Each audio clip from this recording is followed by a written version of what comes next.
Excellent.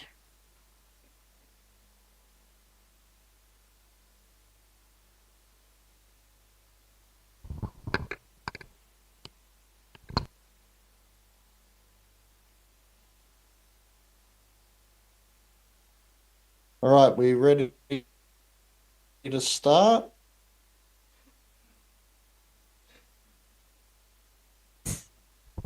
Yes, you can start now.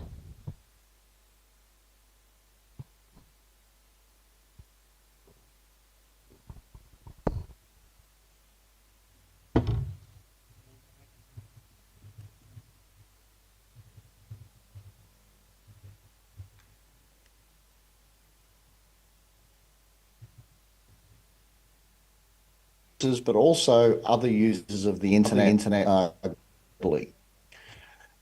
So we have to, I guess, start at the beginning, which is with BGP. So this is a very short explanation on BGP and how it works for the non-technical people in the room.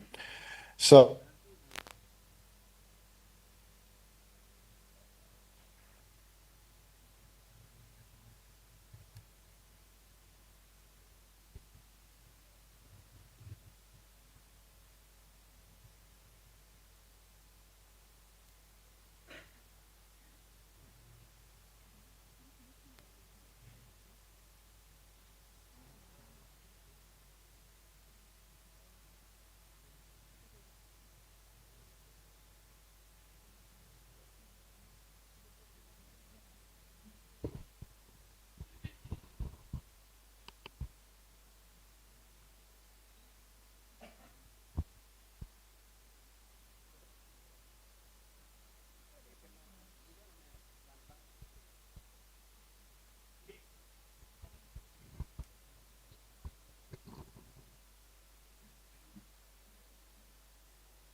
this diagram, let me just turn my little laser pointer on.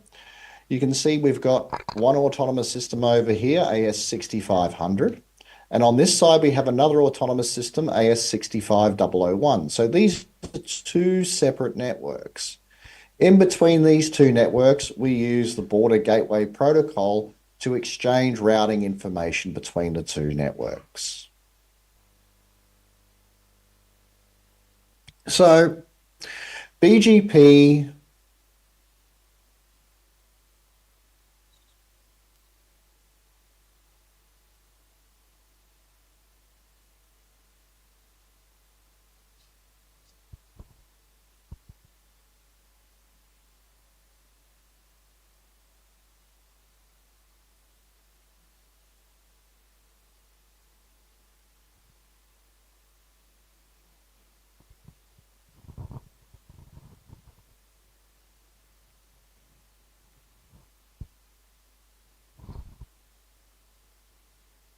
and one of the network operators made a mistake.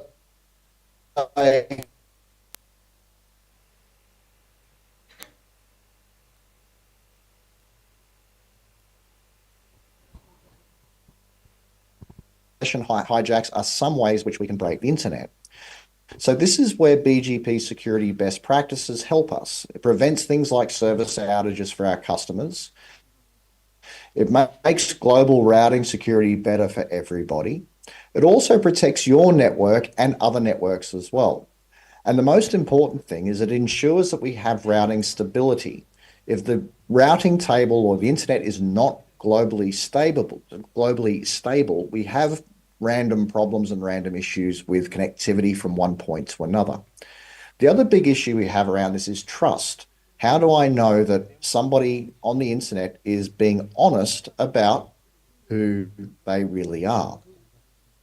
This is actually a built-in problem for BGP. When this whole internet experiment started, Everybody knew everybody on a first name basis. So there was an inherent trust within those parties. As soon as the internet started gaining popularity, we no longer had this inherent level of trust.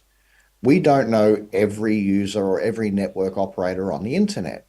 So there was no built-in security mechanisms for BGP. We assume that everybody is being correct and honest, and there was no verification of any of the correctness of this data.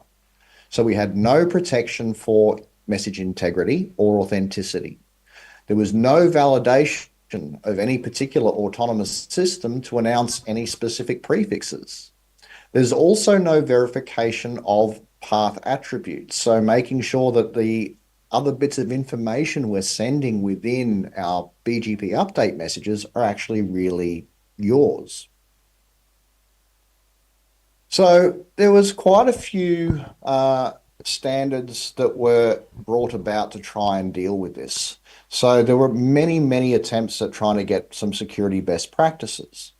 Many of these include things like protecting BGP speakers. So as a router that has a BGP session, I can do things like apply filters to my data plane using so traffic that's not coming from an origin that it says it is. We can also do things like using basic access control Dave, sorry to to interrupt block you. unauthorized access to BGP. Hi, Dave. Sorry to interrupt you. Nope, We have a lost connection before, so we'd like you to I heard. start from the beginning. We Yeah, I uh, can. I can hear you. Yeah. yes, yes. We just lost the connection to you a moment ago, and when we come to already in the middle, so we'd like to start over, if you don't mind.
Disculpa pa participante sira, ita ya failan suho técnico nebe ami husu atau paciência ituan, depois kita continua. Obrigada.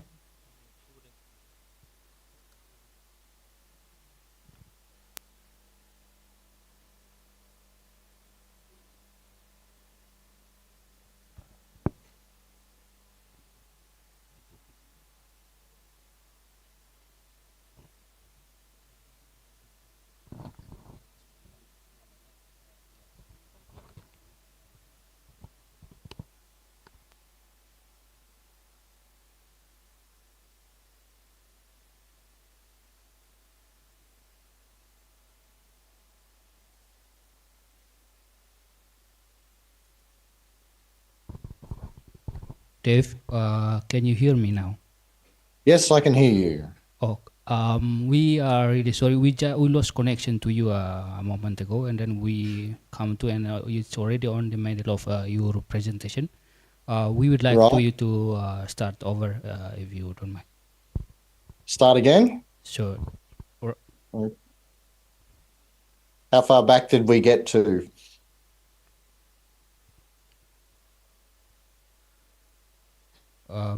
Please start from the first slide. All right. I will start from the first slide.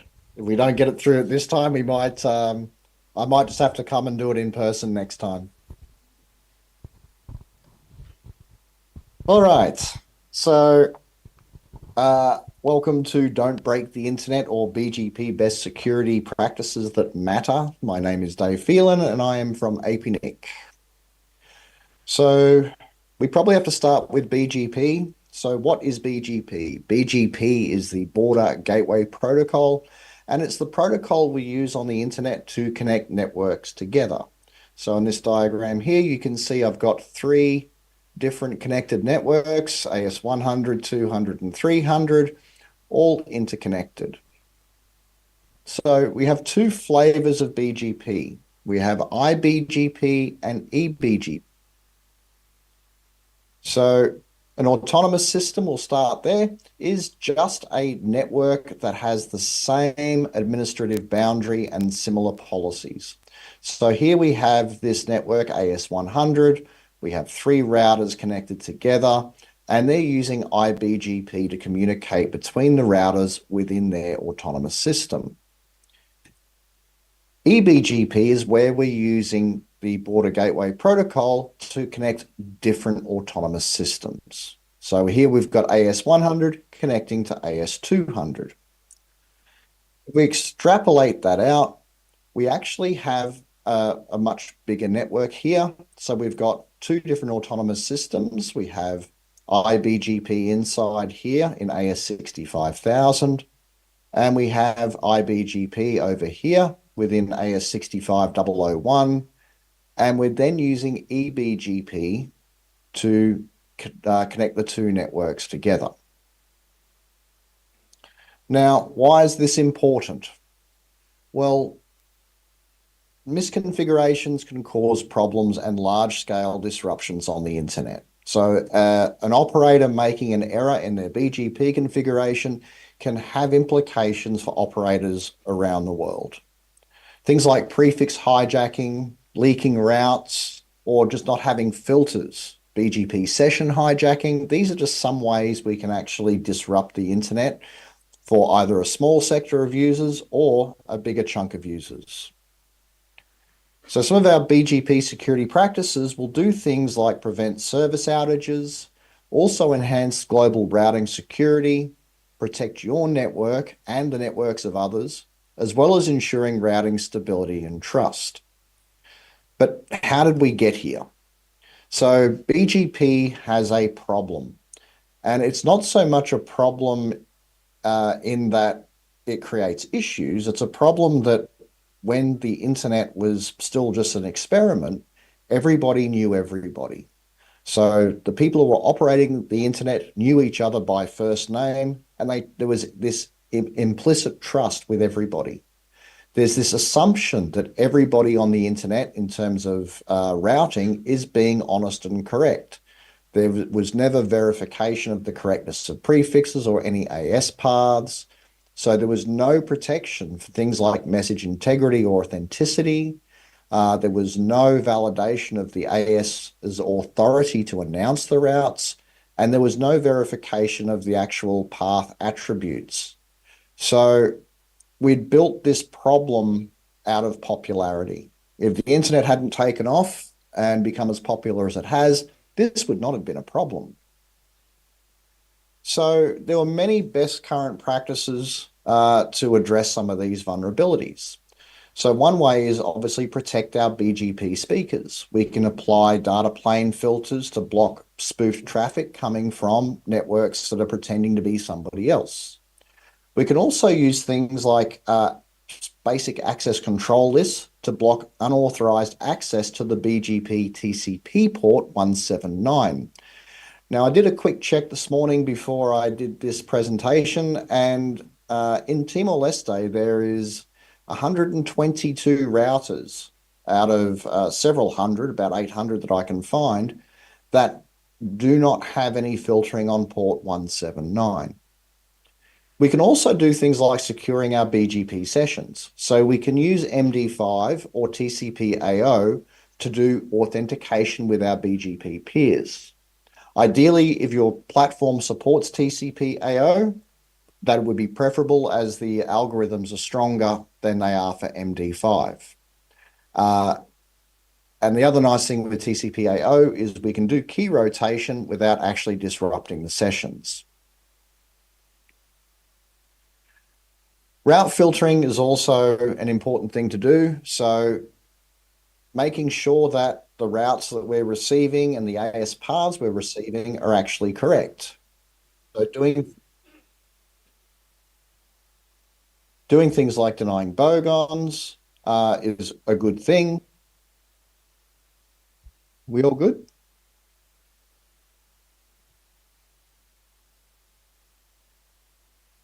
Everything still okay in the room? Have I dropped out again or Yes, we're okay? continue, Dave. We are. Okay. Yeah. All right, cool. Other things like maintaining accurate routing data in the Internet Routing Registry databases. So things like autonomous number objects, route objects. These are all important bits of data, and I'll explain why. And the other thing we can also do is RPKI validation. So registering routes in RPKI, making sure that this gives us a cryptographically way of verifying authenticity of the owner and originator of those prefixes.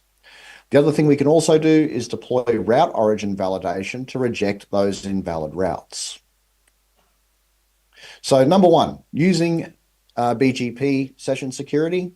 So if we use MD5 or TTL security, so TTL hop security to protect BGP sessions, this can prevent someone spoofing our session or hijacking our session. So to do this, we need to configure MD5 authentication or time to live hop limits. So here's a couple of examples on how we can do some of these things. So this is for unicast reverse path forwarding, or URPF. We use this to block spoofing traffic coming into our network. So it can operate in two modes, strict mode or loose mode. In strict mode, we would apply this to an interface facing towards a customer. This checks for the validity of a prefix against a specific interface in a routing table. So there's a Cisco example here, as well as a Juniper example. In loose mode, all we're doing is checking for the validity of an address. If I have that address in my route table, then I will accept traffic from that prefix. Protecting port 179. As I said, there's about 122 routers I can see in Timor-Leste that do not have any access lists on their BGP sessions. So in Cisco, we can do that with an extended access list. We just permit the IP address of our peer and block anybody else from connecting. We then just have to apply that as a service policy. If we're doing that in Juniper, we just have to create a firewall rule to allow, again, that trusted peer, and then apply an input against that interface. We wanted to do TCP/AO for authentication of our peers. This is a Cisco IOS XR example, creating a AES 128 key, CMAC key for our peer, and then applying that to our neighbor. And again, here is a Juniper example of something very similar. So we're giving you working examples on what you can actually do to make this work. If you don't have TCP/AO, at least use MD5. Now, prefix and AS path filtering, these are policies that determine which prefixes are advertised to our peers or received from our peers. So BCP 38 talks about ingress packet filtering. So we should be prefix filtering only known prefixes from peers and customers. So my downstream customers, I should only be accepting prefixes from them that they are allowed to announce to me. I should have a filter there. And same when I'm transmitting them to another peer or sharing them with another peer. I should only be sending out my prefixes as well as my customers' prefixes. With AS path filters, we can actually restrict advertisement using AS path and BGP. If we are doing good community tagging on our traffic, it will help us in the long run in terms of avoiding leaks and policy violations. So here's an example of building a basic bogon filter. This is just for V4. There is also an IPv6 version of this as well. But things to consider. If you are taking a full route, full table, you should be filtering defaults. The other thing you should also be filtering is your own network ranges. You should not see anybody sending your own prefixes back at you. If you see your prefixes being announced to you, somebody is hijacking, so you should be filtering them anyway. Now, this list is pretty static. It does change from time to time, and it will change based on the networks that you, or the address ranges you have within your networks and your customers. Here's an example with some Cisco and Juniper examples. So we're creating some prefix lists for our own ranges and our customers. We're creating an address policy, and we're applying these address policies inbound and outbound. Here is an example again for Juniper. So I'm giving you both platforms so you can get an idea on what's going on. We can also do the same thing with AS path filters. So in the Cisco example and in the Juniper example, they're both doing the same thing.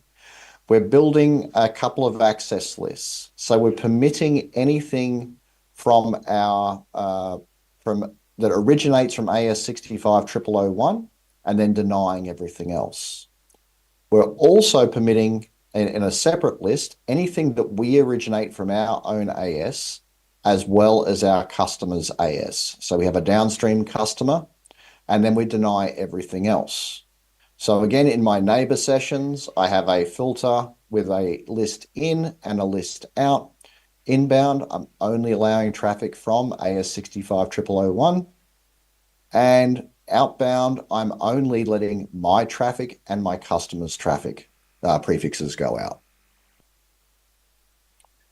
Now, maximum prefixes on a peering is an interesting thing that you should be setting. I have seen a number of BGP peering sessions that have caused problems because a peer sent more prefixes than they should have.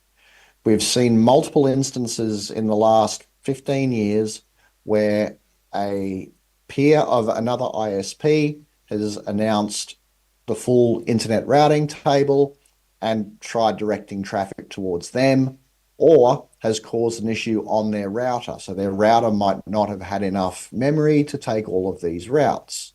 So having a prefix or a maximum prefix count on a peering session is your in case of emergencies. Somebody has done something, somebody has slipped and forgotten to filter something, at least it won't take out your router.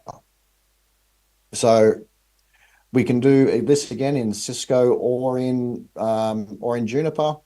This example here, I have set a maximum prefix count of 1,000 prefixes. I get a warning at 80%, so when I get to 800, and if it exceeds 1,000 prefixes, it takes down the BGP session for 60 minutes. With Juniper, we get a bit more flexibility, so we can set a log message to say, we've hit 1,000. I can send a warning at 2,000. So you can see I've got the warning only flag here. Or, which is the way I would do it, I set my maximum, say at 5,000. The action is tear down. So if we exceed 5,000, it will bring the session down. It will then, when it gets to 80%, give me a warning. And then it will wait 5 minutes and then try and bring the session back up again. The other piece of the puzzle is the internet routing registries. Now, there are authoritative internet routing registries, which are run by the RIRs, and there are also lots of third-party internet routing registries. So the most famous of those would be RADB. It predates all of the RIRs, and it is a paid-for service. So people can go and put routing data into say RADB, and have it retrievable by everybody else in the world. So these are all globally distributed, and we mirror these databases to each other. So we mirror the APNIC IRR database to RADB and others. We can also store policy-specific language or router policy specification language commands within our IRR data. So this gives the rest of the world an indication on our routing intents, tells people how we want to do things. So we can filter out route advertisements that are not as per described in this. We can use tools like BGP Q4 or Q3, and this tool creates a BGP filter based on route objects or AS path objects or AS sets. So in this example here, we're building a Cisco prefix list called APNIC in for AS4608, which is the APNIC, my APNIC ASN. And it will just create a prefix list of all of the prefixes that APNIC have said we are using. If I want to, I can also spit that out as a Juniper format, and that would be the Juniper format for this. So it has multiple switches, so we can have it in classic iOS for Cisco, iOS XR, NXOS, Juniper, MikroTik. There's multiple options. Regular expressions. If you are not a regular expression wizard, there is a great tool website called Regex 101 that allows you to test your regular expressions. You can go and build regular expressions, test them, and make sure they're going to do what you think they're going to do before you put them into place. Now, the other big part of this is route origin validation. So what route origin validation does is it makes sure that the routes that are coming from an authorized ASN and the prefixes that are being announced are actually valid. Now, this is part of a bigger framework called RPKI, or Resource Public Key Infrastructure. So this is used for verifying who has what resources and how they intend to use those resources, AS number and IP address resources. And you actually have a certificate that is generated that says this is what I want to do. So there's two parts to this. We have the ROA signing. So the resource holders will say, I would like this prefix to originate from this AS, and we sign it. Now, Timor-Leste, I've noticed there is a half job that is being done. There is still some prefixes that need to be signed, but it's not many that are left. And if one network finishes the job, Timor will be 100% ROA signed. Now, the second part is the ROA validation, or ROV. This is the act of actually taking the data that's on the internet from the repositories, taking that, passing it, and handing it to our routers. When the prefixes are announced to our routers, we validate that data against this database and then determine whether or not we're going to accept that route into our route table. This helps prevent with prefix hijacking or misorigination. So here's a worked example. I have the same IPv6 prefix here. It's a /48, 2604, 6400 /48. And we're announcing it from AS 17821. But down here, I've got Mr. Evil Eddie, and he's also announcing my prefix. Now, sitting over here, this is my router, and this is the resource I want to get to.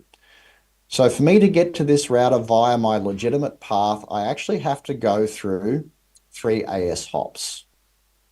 And to get to Evil Eddie, it's only 1 AS hop. So this is what my route table would look like. I have the 2 intermediate AS hops plus legitimate origin. Down here, I have the bad routes, and this would be the preferred route right now because this is a shorter AS path. The prefixes are of equal length, so we go to the next part of the BGP selection criteria, which is AS path. So once we start incorporating some parts of RPKI, we can start fixing this problem. So we have the global RPKI repositories. So this is all hosted initially by the five RIRs, regional internet registries. And in my network, I have a piece of software which we'll just call a validator. My validator will download the data periodically from the global repositories. And we have here this rower. And I've said, I want this prefix, v6/32 through to a /48 to only originate from AS17821. Now, my validator then shares that information using another protocol called RTR or RPKI to router protocol. And my router now has a database of all of these rowers. But the one we're interested in is this one. So we're just going to compare this against our route tables. So we can see that I've got AS17821. I have the correct prefix and the prefix length. And that matches what we've said the rower will do.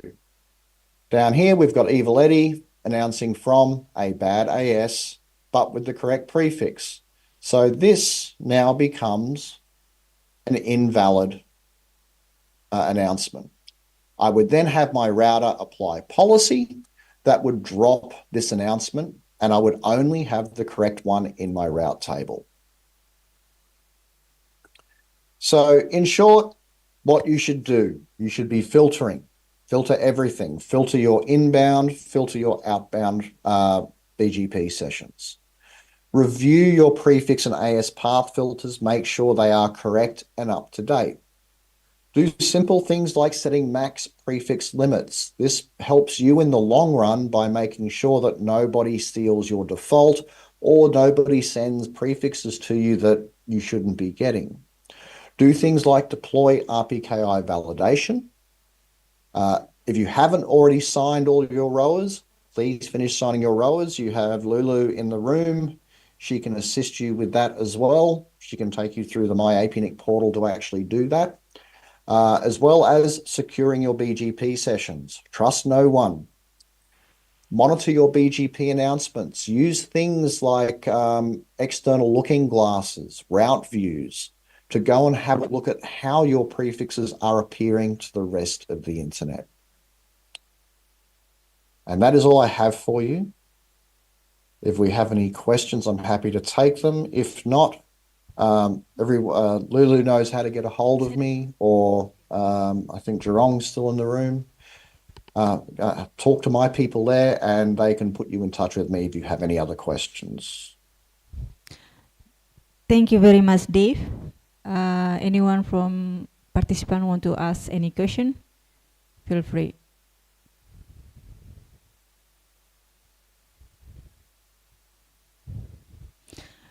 No question is asked, so we would like to thank for your knowledge that you share with us.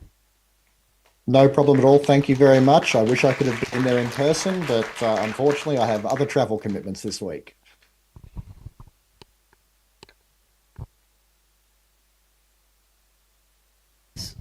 So we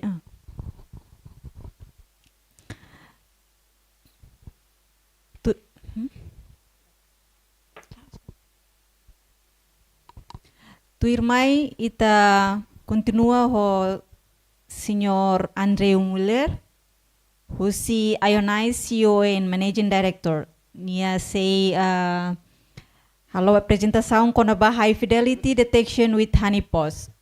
Fatem no tempo a minha entrega.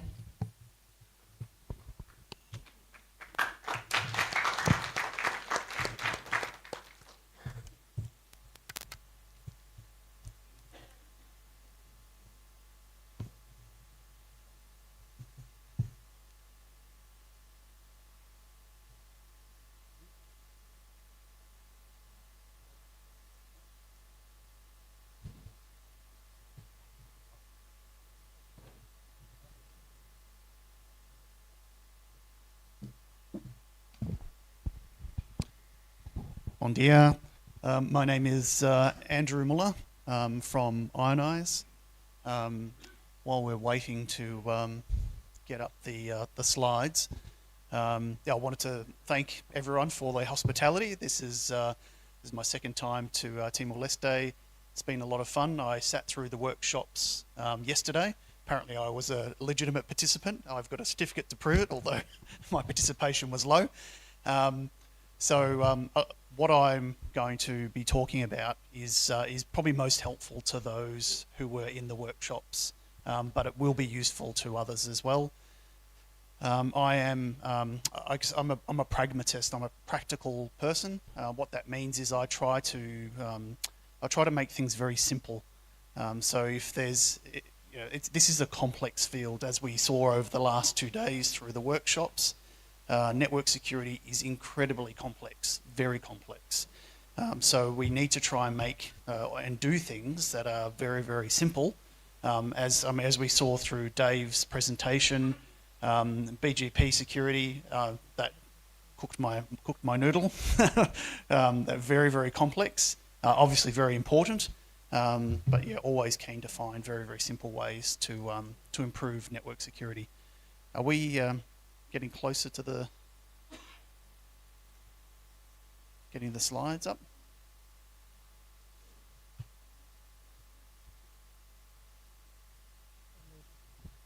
Apologies.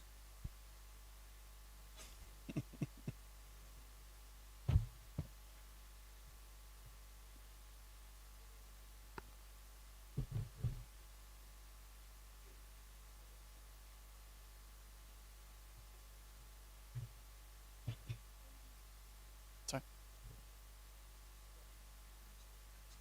Oh, yeah, okay. Excellent. Again, while we're waiting, who put up your hand if you've heard of honeypots? You've heard of the term. Put your hand up if you've used them before, used them in anger. Yeah, excellent. They're not, many of us have heard about honeypots, but few of us have really used them in anger. Excellent. So this will change the slides as well. Excellent. Okay, very good. So the title of my talk, High Fidelity Detection with Honeypots, gives you some idea of what I'm trying to do through this talk. It is when we are building detections and we're trying to detect malicious activity in our networks, we're on the back foot. I think that throughout the workshops, Warren mentioned that we have to get things, or was it Afan said, we as defenders have to get things right all of the time, whereas an attacker only has to get it right once. So we are already we're at a disadvantage in this game. So what I'm suggesting with this application of honeypots is rather than searching for the adversary, is let them come to you. And the way that you can get them to come to you is by thinking about what are they after, what are they looking for, what do they want. So you have to think like a thief in some respects to understand what they are looking for.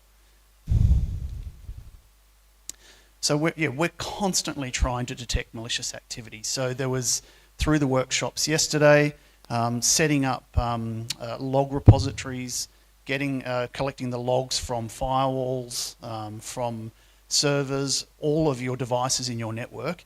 You build a pool of logs, and that's all wonderful. The next problem is you have to be able to look through them and search through them, which is incredibly difficult. If you're looking for new sorts of malicious activity that's not been seen before, you are very unlikely to find it, very unlikely. Something that makes this even harder still is the living off the land techniques, which make this very difficult. What living off the land is simply using all of the tools that are within the operating system to do what you need to do. What this usually means is that the attacker will use a regular account, will use the administrator account, or someone who has elevated privileges in your network. They will just use that account. It will look perfectly normal. There won't be any buffer overflows. There won't be any exploits flying around the network. It'll all look perfectly legitimate. And that is a problem. How do you detect that when it looks like perfectly normal activity? It's next to impossible. So why look for adversaries? Why look for these attackers, these thieves, these bad people, when they can come to you? So the concept of honeypots is not new. It's not at all new. It's quite old. It's a few decades old. It's now got a new term, deception technology, just to make it sound a little bit cooler, because honeypots didn't sound cool enough. And through this talk, I wanted to present a really cheap and easy way to detect malicious activity in your network. A very, very easy way. Again, I'm all about making things as simple as we possibly can to achieve what our goal is. So these are the sorts, this is not comprehensive, but these are some of the bad guys, the adversaries that we face in the cyber world. We have cyber criminals. They can be, small-time one-person cyber criminals. They can be in an organised crime gang. They can be any of those. Their motivation is money. Very simple. So it's calling it cyber crime doesn't really help explain it, because it is just crime. They are just criminals. They just use computers to achieve it. They will target anyone. They just want money. They don't care where it comes from. Then we have nation-state actors, or APT groups. They're interested in espionage, political advantage, all those sorts of things. They're targeting things like governments, government contractors, so people who supply to government, critical infrastructure, high-tech research, things like that. So next ones we have are hacktivists. So their motivation is to protest, is they have an issue that they're upset about, and they want to inflict some damage or embarrassment to prove their point. So they'll focus on government and controversial organisations. Then we have malicious insiders. So their motivation might be revenge. They might have missed out on a promotion. They might have just been fired. So they might have revenge they want to exact. They might want to steal some money from the organisation, or they might want to steal intellectual property, some plans or code that's been developed by that organisation. So their target will be their current employer, which is everyone. And then you've got competitors. So if you've got, I guess in the context of TLNOG is competitors are telcos, is that having competitors wanting to steal intellectual property. It could be around pricing plans or some sort of budget for their services. So yeah, your competitors are your concern in that case. So what this table is intended to show is that there are bad people, understanding what is it that they are after and who are they targeting. So if you're not in this list, then don't worry. Unfortunately, there's a couple of catch-alls there, so we're all in that list. Understanding what it is that they're after is really, really important, because in the context of building a honeypot, you can make something really desirable, really attractive for them, that they could not walk past, that they'll see it and go, oh wow, that is exactly what I'm looking for. There's a saying, I don't know if it's just an Australian saying, that you catch more flies with honey. So it is with honeypots. You catch them by presenting something that's really desirable. A little bit more history. So not new, first mentioned in the 1980s, so very, very old. There's the HoneyNet project, I think that was mentioned during the workshop as well, from 1999. And it's evolved into broader deception technologies. So there are some of the very common honeypot technologies like Cowrie. There's SSH honeypots, which is a server you pop on the internet, and then you look at, the idea is to build intelligence about what an adversary is doing to SSH. That's useful at a broad level, But for you particularly, not so useful. Like, it's not that helpful. But there's lots of options. There's server honeypots, network honeypots. So you can have a Cisco ASA honeypot that you can leave out on the internet and see what people are doing to those devices if you wish. But again, that just tells you what they might try. What you really want to know is, have they already compromised me? That's what I'm trying to get to with this presentation. And then finally we have low interaction honeypots. High interaction, what that means is the level of activity that the adversary will have to engage with. And finally honey tokens, which is really what this presentation is all about, just finding something that's quite useful and valuable, or presenting something that might look valuable to an adversary. Excellent. So honeypot strategies. So when developing strategies for honeypots, the thing you need to ask yourself, and this was covered in the workshops, is what are you worried about in your whole organisation? What are the things you are trying to protect? We call them assets in the security domain. So knowing what your assets are is really important. I talk to organisations who say, "Oh, we don't have anything. We don't have anything that anyone would want." So my question is, well, do you pay people? Do you have payroll? You've got money. So yes, you absolutely have something that people want. A lot of people want. So it's just working out what are those things that you're really, really concerned about. And in the context of the workshops, that was all about understanding what's valuable to you and just focusing your efforts and your money on protecting those, rather than trying to cover absolutely everything, which is impossible. And then focus on who wants them and is most likely to get them. So out of that list of all of those adversary types, I would pick one. Don't try and, as we say, boil the ocean. That's going to take a lot of effort. Just pick one that is the most likely to try and want to compromise you, and then build a honeypot or a honey token or something that is going to attract them. That's the honey. So you want to encourage them to interact with it. So I'm going to go through some of the examples here, some of the adversary types, and how we might go about interact or building a honeypot for them at a fairly high level theoretical. It'll get a little bit more detailed at the end. So cyber criminals, what are we worried about? So what is likely to happen with cyber criminals? They're typically using ransomware. That's very, very common. So what they will do, they might compromise a remote access path into your network. They might have a little bit of a look around, and then when they get bored, which will be very quickly, they will then encrypt the network, like encrypt the endpoints. So honeypots in that context, not really going to help you. Like you're going to find out they're on the network when they crypto locker the entire network. That is how you will find out. So a honeypot in that context, not going to be super helpful.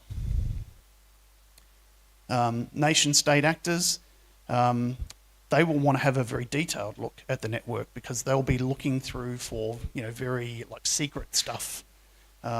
So they will be able to identify some of the very common honeypot types. These are generally pretty smart people.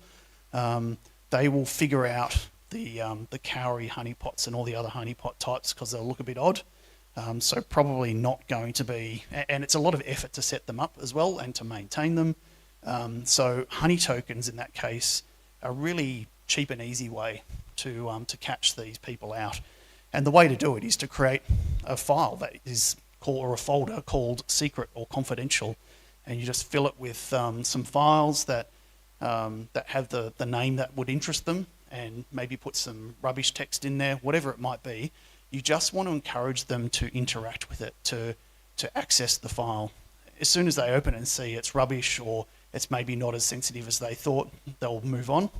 But we're trying to get them to touch these files, so then we know, okay. And the idea behind these secret and confidential folders is that they not be part of your day-to-day business. So no one knows about these in the organisation, no one uses them, they're just there to catch people out. So the idea being that if someone interacts with the folder and the files in it, they have no legitimate reason to be doing it, none whatsoever. So whether it's someone from inside your organisation or outside, anyone who interacts with it is clearly up to no good, or maybe just looking around the network because they're bored.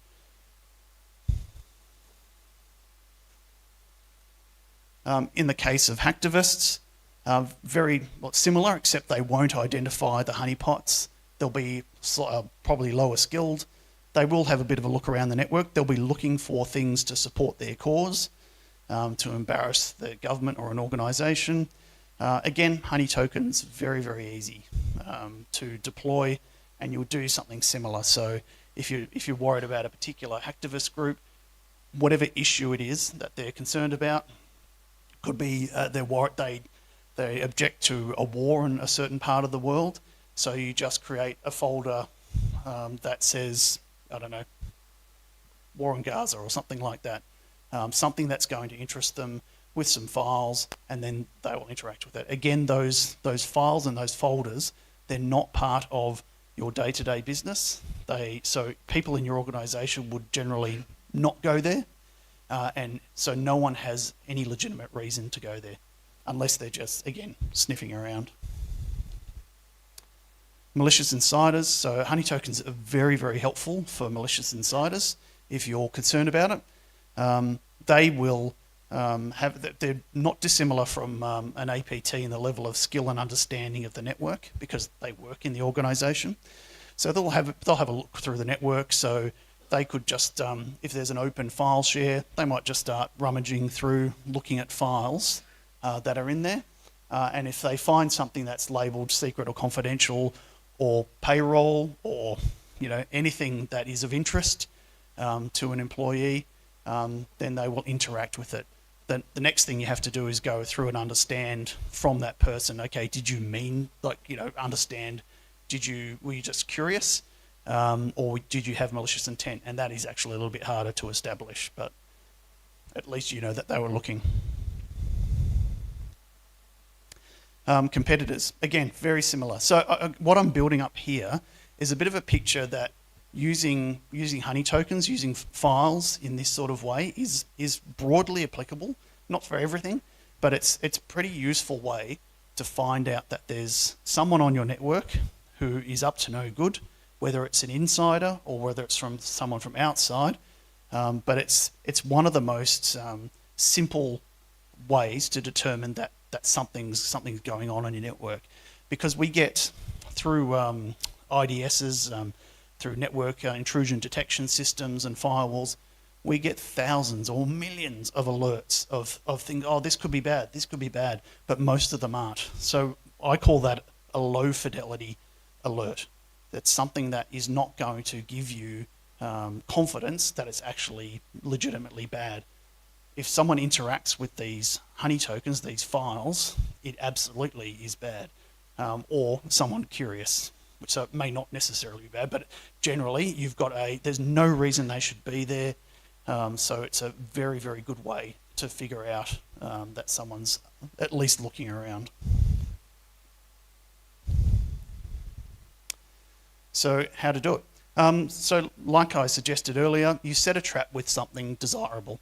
You catch more flies with honey. So think about, okay, what is it that they're looking for? That could be very, very useful. So using a honey token. Again, I've said it about half a dozen times already. Just create that folder labeled secret or confidential. That works in pretty much every context. Fill it with some files that have names that would be of interest to your adversary, the one that you're most concerned about. And that is step one. Step one. Obviously, doesn't end there, because you have to figure out when they have accessed it. So here's a little example. So creating a honey token. So here we've created a folder called sensitive data under on the C drive. C drive's a bit unrealistic. It would normally be on a file share because everybody can access it. You could probably constrain it to a certain group of users or something if you're worried about a particular insider. What's going on? And I've called the file confidential. That one's got nothing in it, but this is just all about the concept.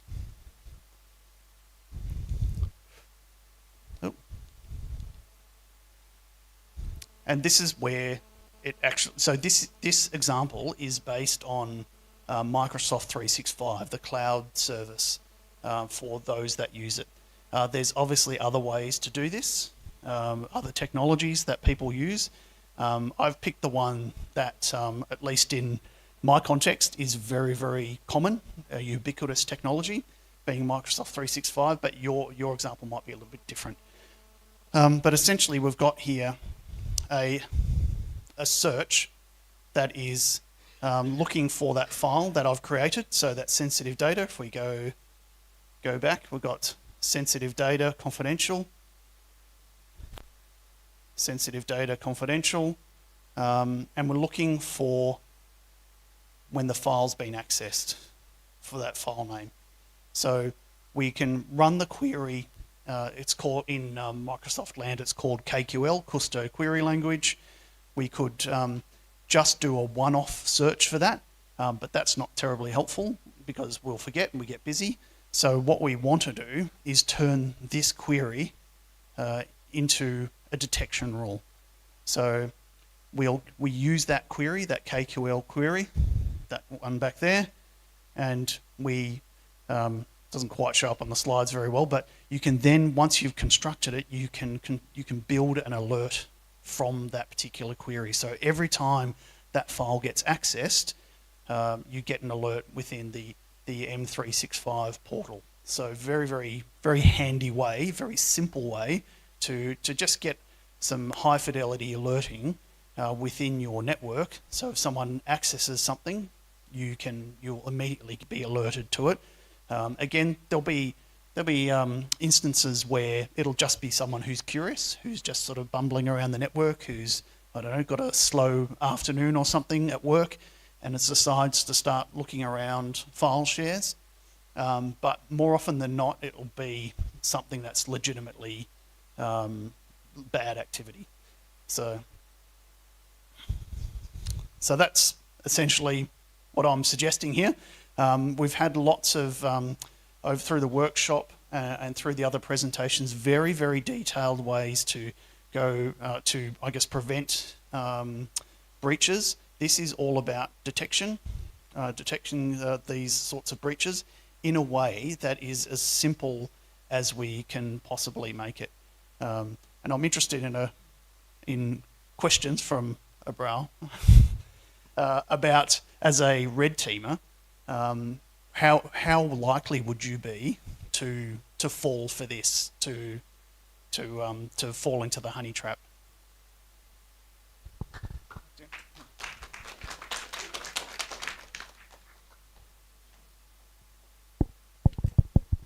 Sorry, you repeating? So through all of that, how likely, as a red teamer, how likely is it that you would fall into that trap? Fall into the trap of honeypot. Okay. First of all, if I exploit it, and then I try to find the environment of is it honey trap environment or not? So if it is a honeypot environment and I leave it, I find another system. Yeah.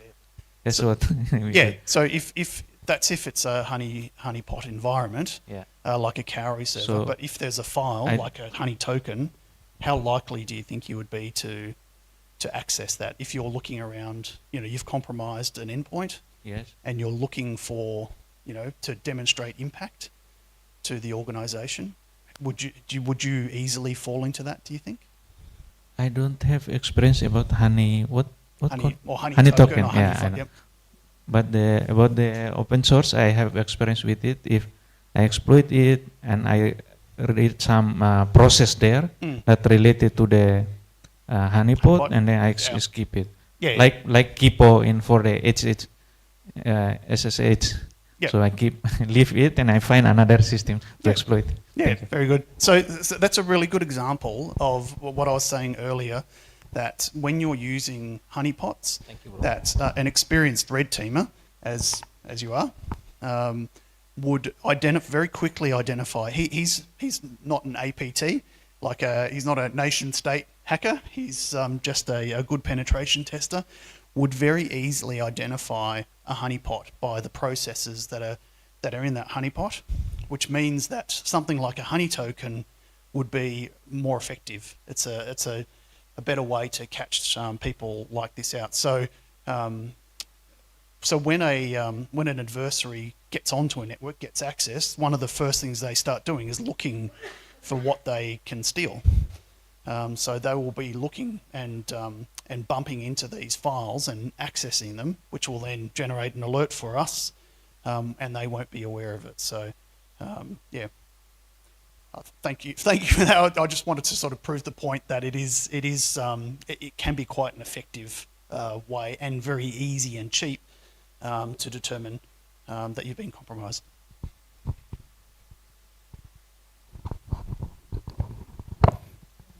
Okay, thank you.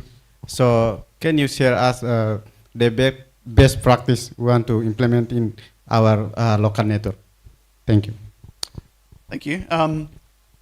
I would have to ask you a question for your question, which is I don't know your network. So if it's all on-prem, you would have to work out a different way of doing it. You'd have to generate some sort of logging from your file server to be able to search it and alert on it. So it would just depend on your environment if it was on premises. Yeah, so I understand. So I guess like quick show of hands, who has like a not a cloud network, as in all on premises? Do you have all on-prem? Is that most common, Jose? Yeah, Yeah, okay, yep, thank you. Yeah, so in Timor-Leste, the most common, I guess, deployment model is not cloud, it's on premises. So I would modify, had I known that, I would have modified this presentation to talk more about, okay, how do I do that in an on-prem environment? Because it still applies in on-premises environment, but we can talk later. We can share WhatsApp and talk about ways to do it in an on-premises environment. I'm a huge advocate of this. So we run a SOC, and one of the big problems is that you have analysts responding to thousands of alerts, and very, very few are actually like real incidents, like real problems. So we're always looking for ways to how do we improve it so that when we do get one alert, it is absolutely something's gone wrong. So that's sort of the idea behind this. But yeah, we can connect after this if you wish. Thank you. Thought to share something as well. So APNIC, we have our own HoneyNet, and we have about 200 plus probes around the whole region. So there are two pieces to this. So the first is with our HoneyNet, it can detect which AS number we got a malicious attack from. So basically, we've been able to identify, for example, like outdated routers linked to a particular network. And then we've been identifying, like we will share with them in a particular location. Your routers seem to be have a botnet or something. And then later on, they will change the router. So we've done that before. And in your case, if you are a member on the My APNIC portal, you can go in and you can look for this tool called Dash, D-A-S-H. So the Dash would actually provide you with alerts that you will see if something is not right in your network. You can actually see it. So if you would like to demo, I think Lou can do one for people later, right? Are you able to do a demo? If people look for you. Yeah, so we can do a demo for you if you like. So Lou is here on site. So you can do that. It provides alerts for you. So that's one side. The second one is also that if we have no probes within Timor-Leste and you want to have something, we're happy to collaborate as well. So reach out to me and I can link up with you. Thank you. Very good, thank you. I'll leave it for the next speaker. Thank you. Oh. Okay, thank you. I have a few questions here, and some questions related to the workshop 2 days ago. And my first question is how to deploy a honeypot in a production network without causing a risk. And the second question, how can you ensure attackers cannot use a honeypot to pivot into the internal network? And the last question, it's about the ransomware attack. So how can we use a honeypot to detect the ransomware attack There's Thank three you. questions. I'm probably not going to remember them in their totality, but I'll give it a go. I'll start with the last one. So using honeypots to detect a ransomware attack, you could have like a honey net, as they call it, like a workstation in your environment. But the way that, and then they would encrypt it. But the way, I guess, the delivery mode of ransomware is typically via an email, or they will compromise a remote access point or something like that. So it could still work, but the way I would probably do it is have a workstation that just looks like a regular workstation that they then log on to and then crypto lock it. The problem with that is that once they get onto a network, they're going to be spoiled for choice of all the workstations they could compromise. So you'd probably have to isolate it, say within the remote access, like your DMZ or something like that, which would look very suspicious. I think Brow would probably pick that up in a heartbeat, that it looks very strange. So yeah, it's very difficult with ransomware, but that would be some suggestions. Again, happy to talk about these ideas offline. What was the first question? First question? First or second? Oh, so The it was first one? setting up How to deploy? Yeah, in a production In environment. a production. And the risks of it. I guess, yeah, as was mentioned before, you can get support from, I guess, APNIC to set these things up. To avoid, I guess, risk, well, it's probably not going to introduce any more risk because they're usually fairly self-contained, and anyone accessing it shouldn't really be doing it. And it's not really providing any enterprise services. It's usually just an isolated box. But yeah, if you want more support on that, absolutely. I was unaware of APNIC's program. That's wonderful. So I would definitely make use of that. And the second? The second one. How can we ensure the attackers cannot use the honeypot to pivot into our internal network? So how would you use the honeypot to ensure that attackers cannot use honeypot to pivot into our internal network? Okay. Yeah, I see what you're saying. Yes. Yeah, again, so the question, how can you be assured that you can't use it to pivot into the network? Well, it won't be, you won't put it in that sort of position. It'll be like a standalone host. It won't be bridging networks or anything like that, depending on, what sort of honeypot you're building or a honey net. But yeah, you would try and do it in a fairly isolated fashion, and I think it sounds like APNIC's got some like existing architectural patterns for how to deploy them, which would absolutely minimise the risk. So I think those first two questions, I think I would hand off. But thank you. Thank you. Okay, thank you, Dave. Thank you, Andrew. Sorry. Thank you for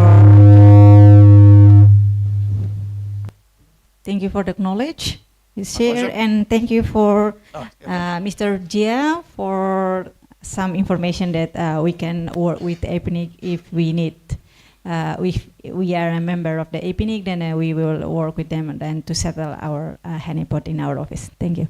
And Andrew, we ask you to keep staying here.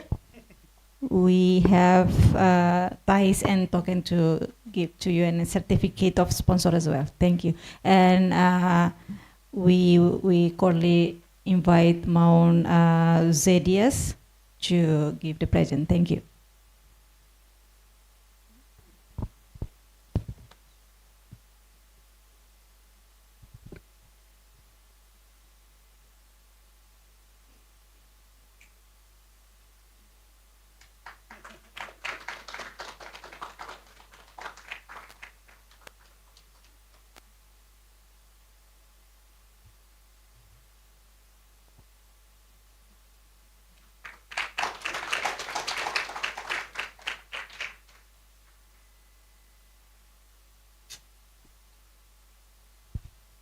Estamos sacar for certificado apreciação ba sponsor, ayones sponsor tena TLNOG ba evento dane.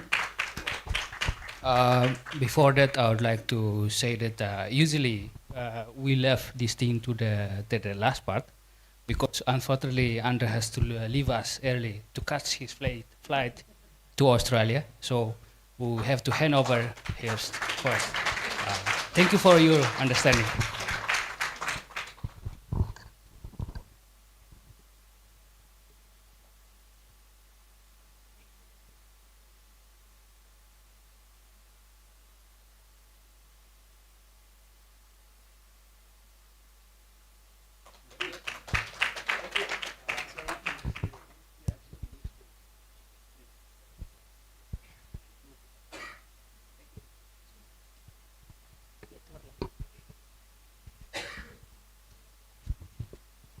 Que Tuir Falimai, respeito a mi convida, Sr. Gabriel de Jesus, Husi Inestec and Timor News Researchers, atau my colleague Konaba AI Fortetum, Building Timor-Leste Inclusive Digital Future. Tempo na fating a minha entrega.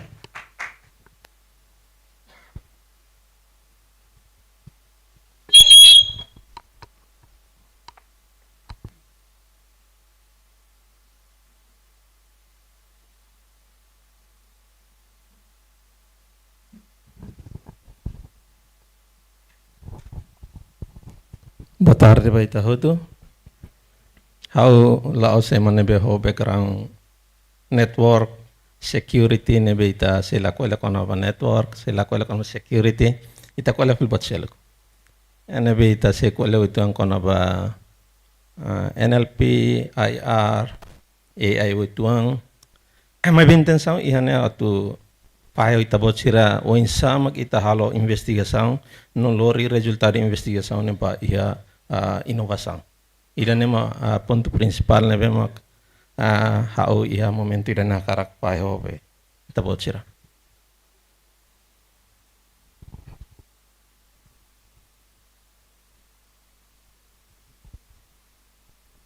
How se laba prático how tenta lori processo outro ia nível conceitual.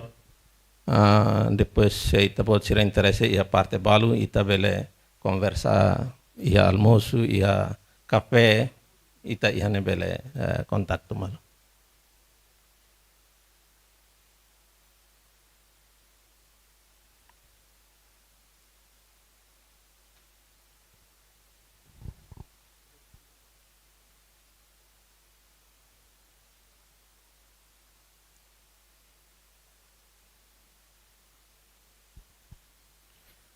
Dia hawani mi familiar tina hawani titu hau nudar investigador afiliado ba Inestek nebe maknia lokaliza ia Porto Portugal nomo sau nuda mai husi media Timor News no uhin kole itu ang kona ba uinsamak ita hari futuro digital ida nebe inklusivo.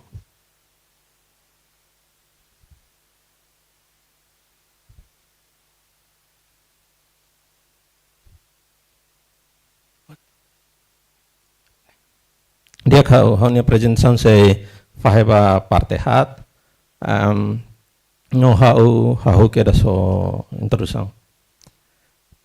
Bem hirei tak oleh kono ba futuro digital hawano base legal ba Timor nebe agora da iha mak sirahanarang Timor digital nebe ma governo lança ho plano ba tinansanolo to 2032 sira iha visão atu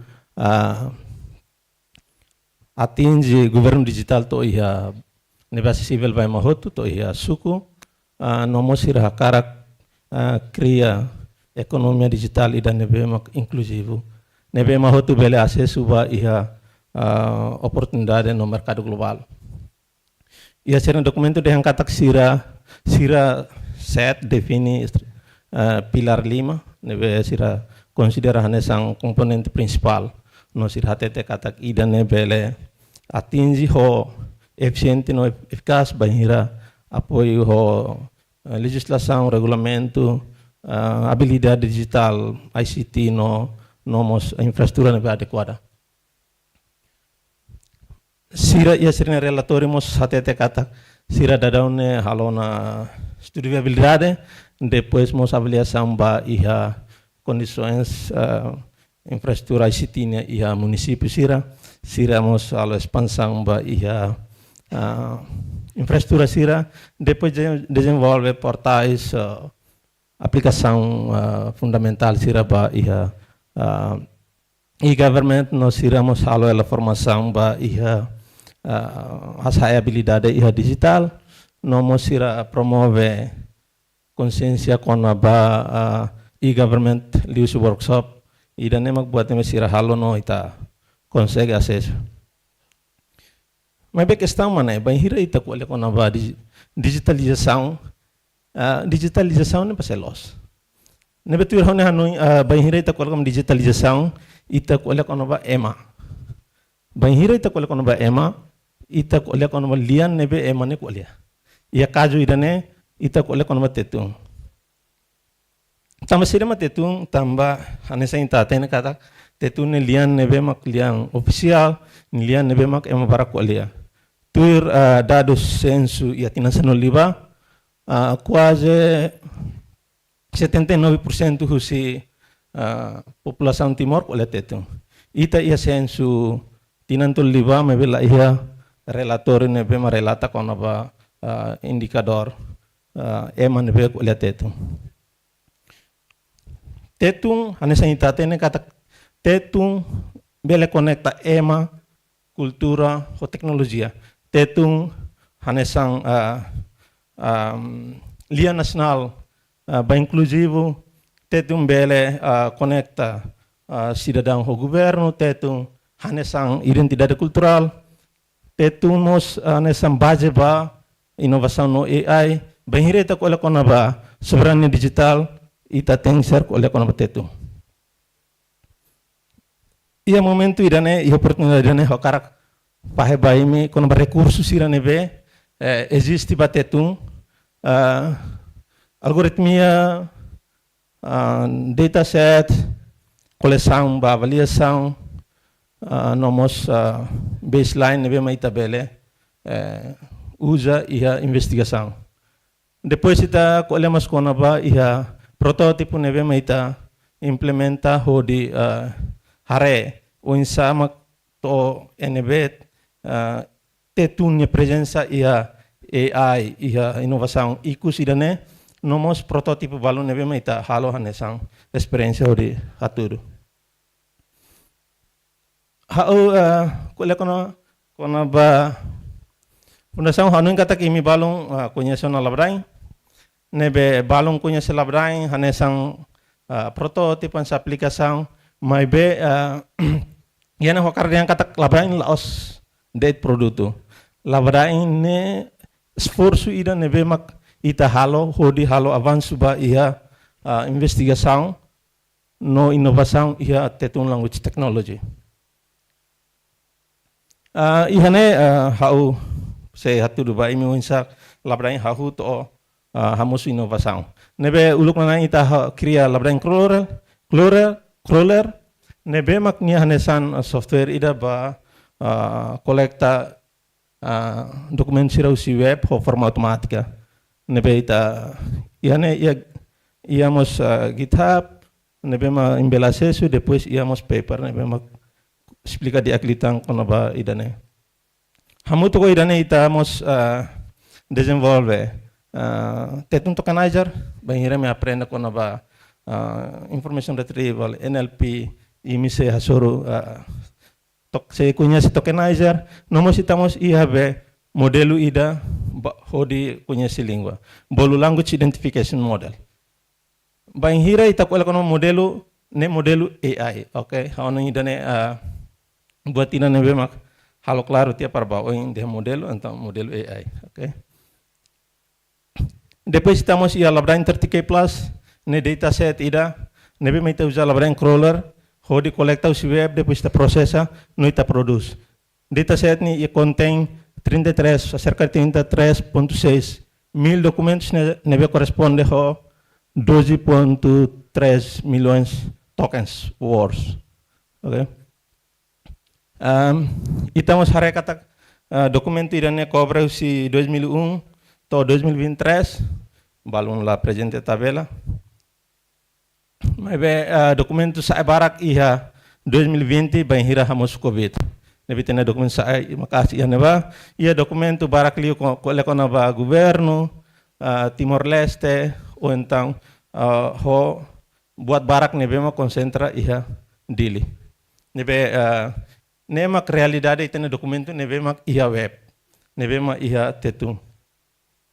Itamos Olha quando íamos labrar stopwords né lista era importante IR no NLP, bem me aprende e me sei conhece ida né, nebe me ta cria liusi metodologia sistemática ida, nebe laos ita lembra tau det me ita passa liusi metodologia nebe sistemático.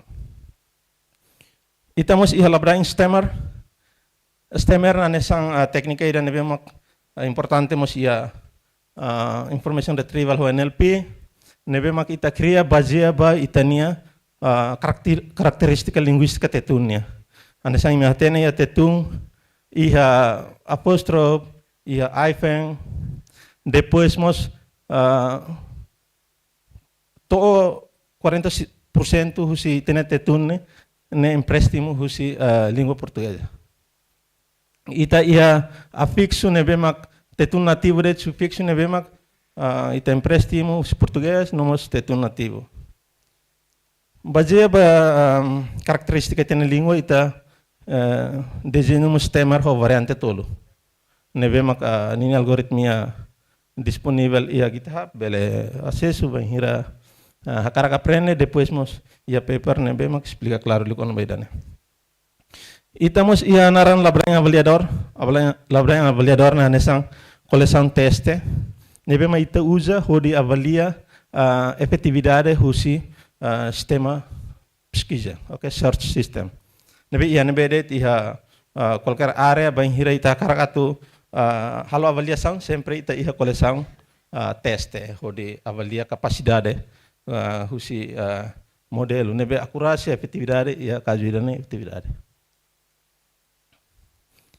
Coleção idane serviço botida nebe mak kita consegue halo liu si protótipo simples ira nebe facilita iteni anotador sira no sira serviço intensivo nebe mak consegue remata iha horas walunya larang nebe mak ita consegue criar ho perguntas 59 no ninia perguntas o ninia par 5.900 documentos relevantes para cada pergunta em média cerca de 37. Estamos também dando serviço humano, depois moço LLMs, exemplo, LLM iramos ChatGPT, DeepSeek, Google Gemini, Selectang. Ita tenta automatizar processo idane. No resultado de investigação, hatudo katak, ita ne resultado alinha ho investigação social como estado da arte, mais bem se dá to iha standar mínima atu nune bele usa ho di substitui EMA.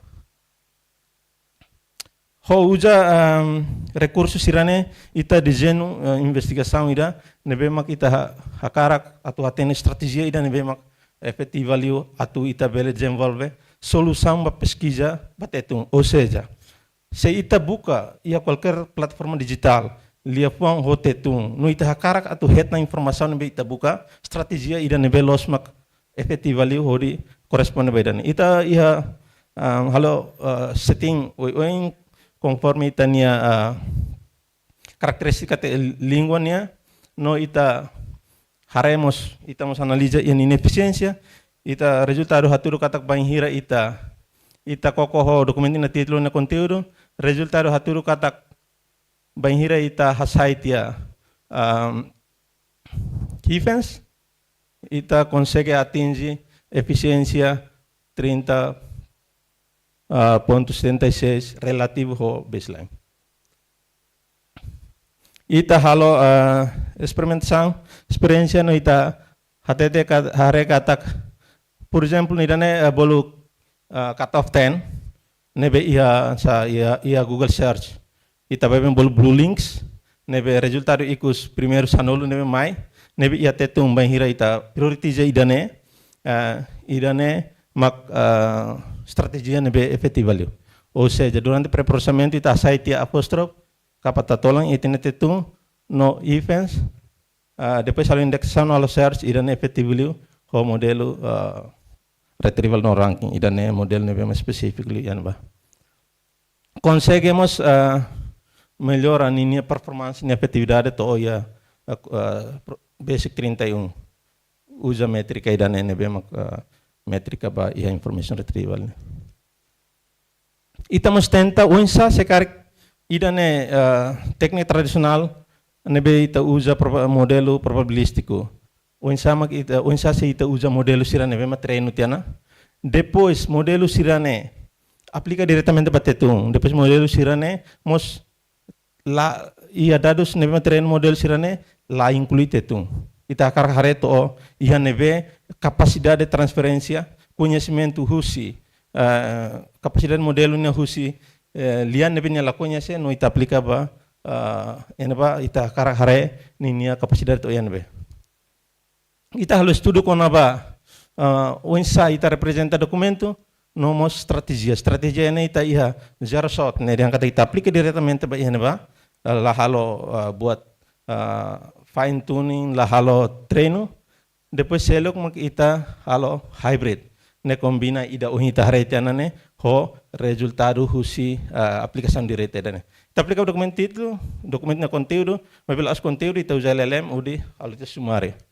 LLM ita usa one shot prompting ne técnica ida nebe de kata ia cada chamada ita for exemplo ida ba modelo depois mak ne halo sumari. Resultado haturo kata aplica diretamente nia compara ho baseline nebe mo ohin. Ya leten nia doklio kata nia baseline ida ohin ho técnica clássica de aglio. Itamos halo avaliação com nava banhira ita usa documento nebe usa LLM halo sumário depois junta ho título depois aplica modelo ne ita haremos kata balbalom básico na mebe sidauk de aglio. Falta ihana combinação ainda nemak consegue atingir 0,25% ba compara o baseline. Iha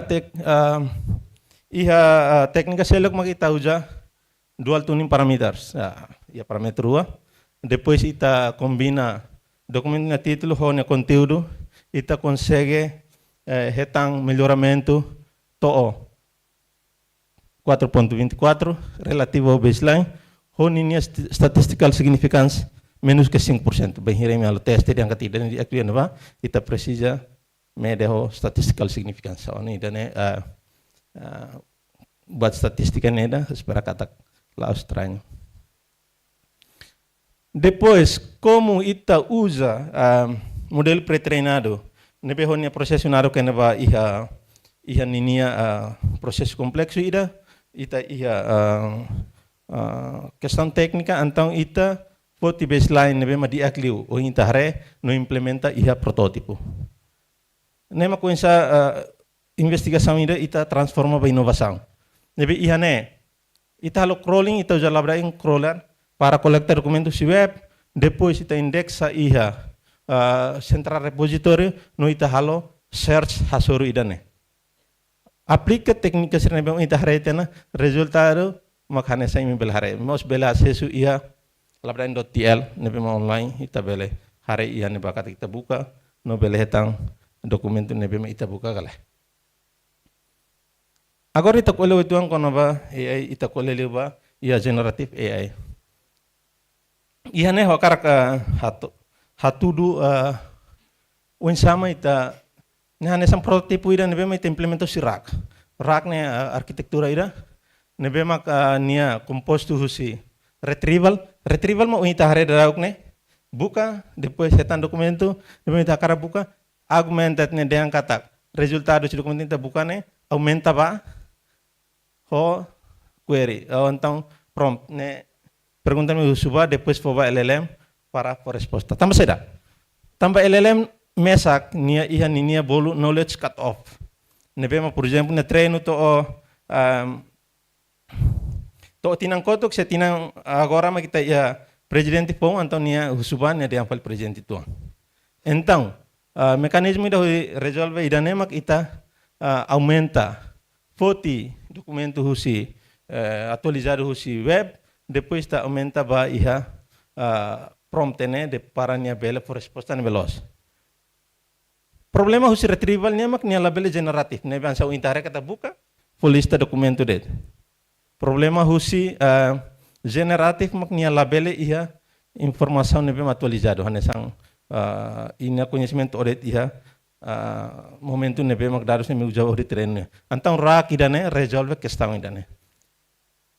Iha contexto tetung ita implementa ba iha labran chat. Espera katak la balong conheceu na nebe mak ita puro misang by default ita ativa rak. Okay, ia banhire ita ativa rak ita tambah labran nebe ma ita hare kotuba ne precisa tu indexação ni indexação anoi ikus ativa ne iha pulang hat 5 liba, então ita usa Google Search. Nebe pergunta mais mebe antes ita monta modelo idene, nebe pergunta qual asia tetung la passa. Nebe tetung antes ita manda by Google Search, depois ita hetang foti blue link na snippet, ita aplica tantam resultado si Google ne bele balum bele ya tetung balum bele iha lian seluk, depois ita halo ihane ranking karena teknik debe ordenannya ida nebe mak importante li uluk lalu importante ane ba depois ita tahu resultado ane hamutuk ho query original no ita po LLM depois por resposta anu imi fo quando koko labran chat imi se hare unsen ini efeito ita halo labran chat ita estuda unsamak comunidade timorense buka ia espaço digital. Então, ita ihane ita estuda ia sirania search log, então prompt. Ita compara ho Timor News, nebe maka search engine tradisional, nomos ho search nebe mahusi labdain search engine ho Timor News. Resultado ita hare katak ia nini impacto sosial nebe mak positivo. Ita hare katak ema usa labdain ho di buka informação ia contexto Timornia ia user po nebe ma aumenta babek nos user registrado sirane mai pali usa mantém constante cada sessão sira gasta entre 1 a 5 minutos depois sira babek usa ia dader sang 10 horas sirne no babek fila su serviço ita hare katak ia ne sira babek buka konaba saúde ciência nomos social culture ia ita hare linha primeiro nebe fiar katak labadan chat ajuda tiana estudante barak termina ser na licenciatura. Tambah saya mak AI ini importante batetung. Hawanoi ita hotu konsente katak ia evolução rápida ia AI o in Loron no banhira ita kola como inclusivo. Okay? Se ita kola como inclusivo depois sistema ita sistema ser la conhece tetung ne ita halo marginalização ba ema barak nebe kola tetung no laia conhecimento belian selo. Então é importante atu ita taumos importância ba iha tetung. Depois nia ane sama yang kola tena digital divide. Okay, inclui tetung iha qualquer plataforma digital ita tenta atu resolve questão ainda né. Depois, estamos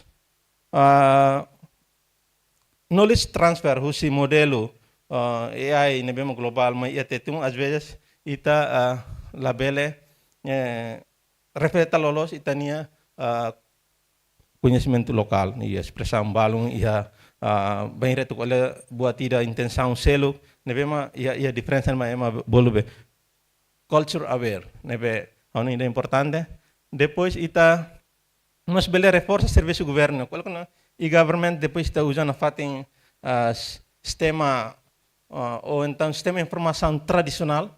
Há não idane se lá for se ela ajuda o governo barak deu. Depois está qual é a nova soberania digital ou tecnologia nebema soberania ita tem que ser qual é a nova tetung.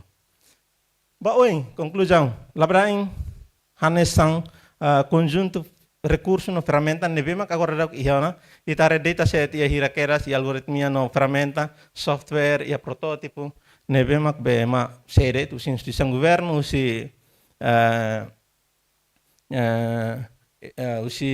instituição academia universidade sede bele usa hodel investigação halo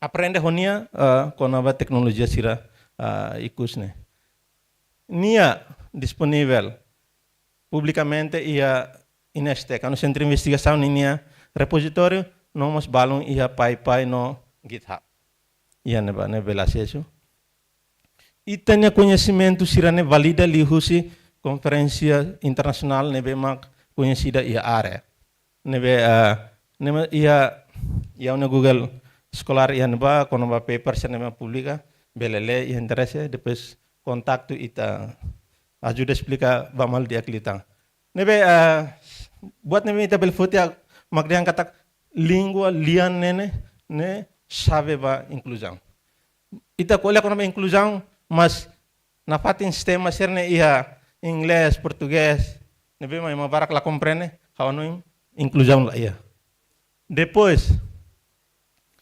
AI bate tunene ne hanesam buat importante em termo cultural nomos ne assunto nacional nebe ma hanu emo tu tem ser colabora ia neba ita ia una base recursos fundamentais mais be continua investigação inovação colaboração entre instituição hanu comunidade hanu idane importante.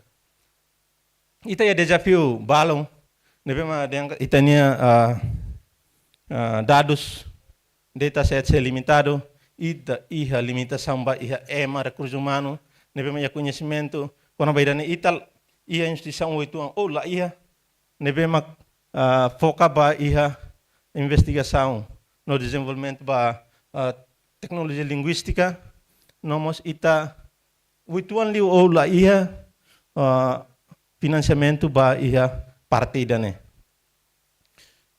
Ba oi labrain nina recurso reme sak test student mai bet data ne la test student ita kolha kona ba iamos imagem iamos áudio iamos vídeo nebe ma honu ita precisa desenvolve dia clitang ita precisamos hadia aumenta tang técnicas no ferramenta siraba ia language processing depois estamos precisa ita kerja bele instituição privada bele governo bele universitário academia estabelece laboratório dedicado iraba ia AI research and development depois ita encoraja malu atu banhiralo investigação hanesan hawalo ita publica dados para público atu nune ita bele halo investigação halo diaklitan solução sira nebema ihana hawano ida nedet mo si hau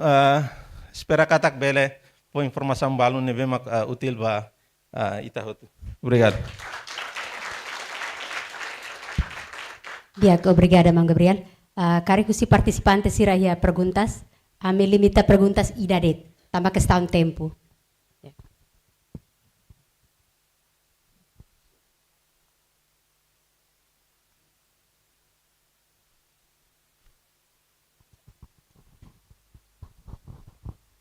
Dia, obrigado pelo tempo.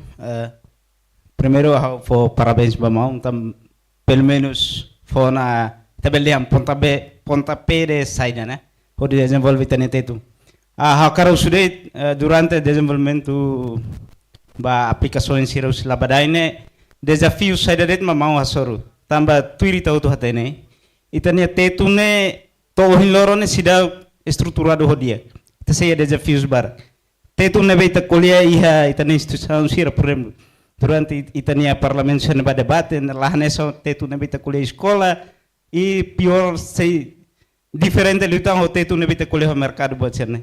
E oinsa o desafio ne mau asor e kare ki hanoyo rumah atau serviço INL o sira ne be agora desenvolver ela tetu, por exemplo, essa de IT no instituição sercel que tá nebe instituição linguística sercel que nebe ihane ita bel serviço chamado go de oinsa hadi ete tu ne mau ni hanoi kono bai dana oinsa. Obrigado. Obrigado pela pergunta.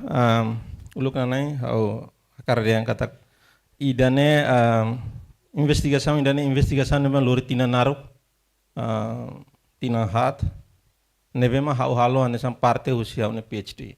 Okay. Nebe hau tenta pot inisiativa hodi halo buat tidak husi zero. Si tenta mai buat rumah. Nebe idane investigação idane nebe maka PhD nya atene kata kita investigação melori tempo narukliu. Depois olha quando batetung em si hau mo setang apoio si NR rasik sira apoio dicionário livro bahau ami ia colaboração capaz teve isto agora em termos de variação hakerek ia itania tetung hawanoi idane problema comum ba ia lian sira ho recurso etuang ontang ia inglês dian low resource language. Oke, nebel austeritet mahasuru mebe lingua sira nebe ma lian sira ma kualia ia Alemanha, ia Italia, ia Brasil, ia nebe ma sira considera hanesang lian ho recurso etuang bye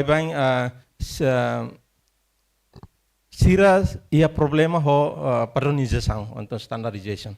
Nebe idane problema comum inda. Mas em termos de search, hanesang iane kata kelabrain ita desenvolve laos labrain.tl ne prototype idadet. Ita desenvolve solução.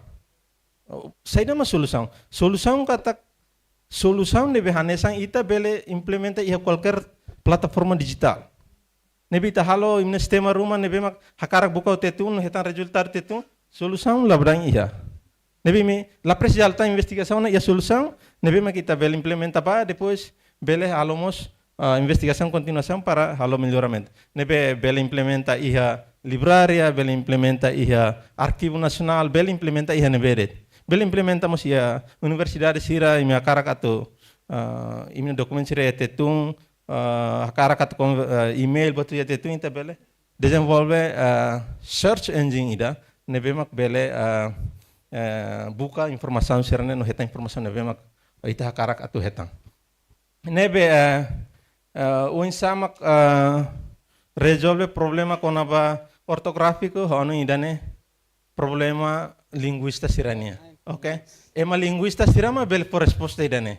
Mas ia informático anesang computer scientist ita ia técnica oi nebe ma ita bel usa ho deal ho idane.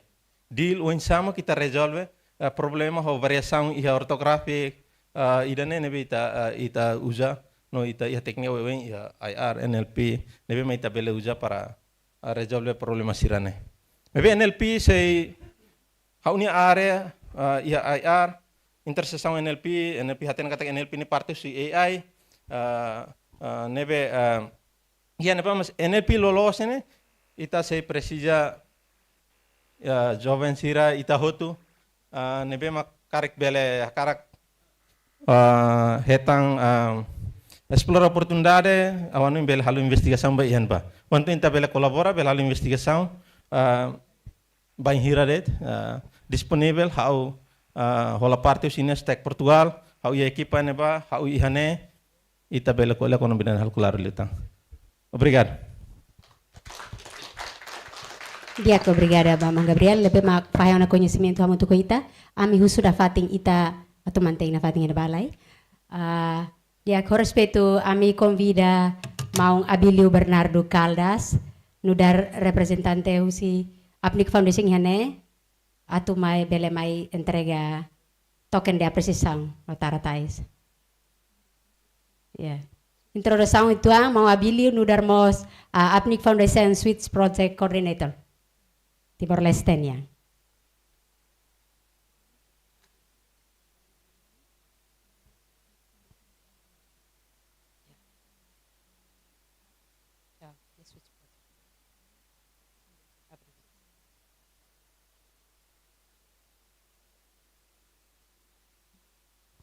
Ya, vai ter turno basta 5.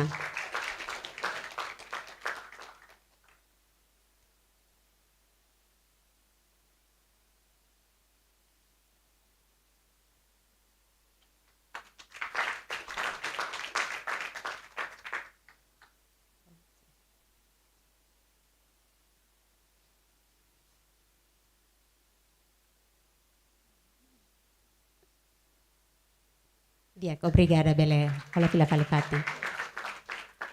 Hoa noing ita toona iha horas almoço. Ita iha horas almoço horas ida. Ne ita bele continua ba almoço. Depois ita bele mai fila falifating. Ya. Bom apetite ba ita